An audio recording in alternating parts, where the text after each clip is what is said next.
Okay, so remember we're still working through the survival guide for working from home, family daycare educators caring for children from home. So we're up to your home. Okay, now in this section we talk about home safety also, because home safety is really important.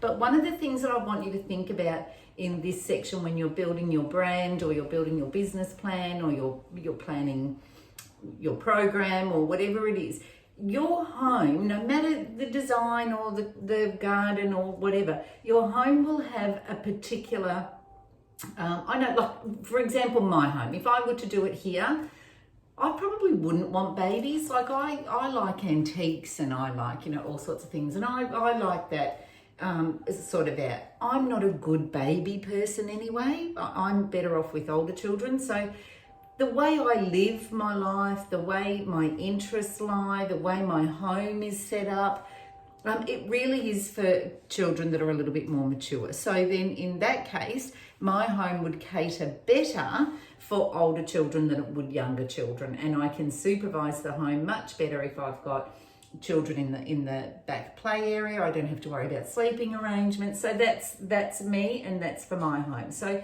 when you're looking at yours and what you're going to do and how you're going to establish your program, you've got to really think about the environment, your home, and how that impacts your environment.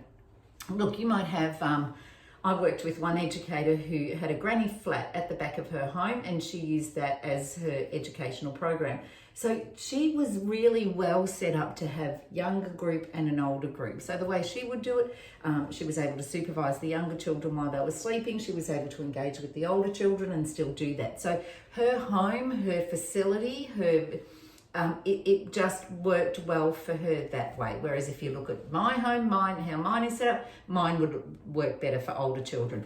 You might have a house where it's like a really big area, and because babies are all on different sleep routines, you might say, okay, yep, I'm just going to do all babies because one can be sleeping over in that corner, and I can have one in a high chair over here, and I can have the book corner, and I can be engaged in here, and I can supervise all of these babies and manage that workload. And I'm really good with babies anyway. So have a think about that and what your home, what kind of program that supports. Okay, all right. Now remember, do your brainstorming. Watch out for this guy here. This guy is where there are fines under the legislation. So this one's got a fine attached to it if anything should go wrong. So make sure when you get your guidebook that you keep your eye out for him. All right? No worries. We'll talk soon. See ya.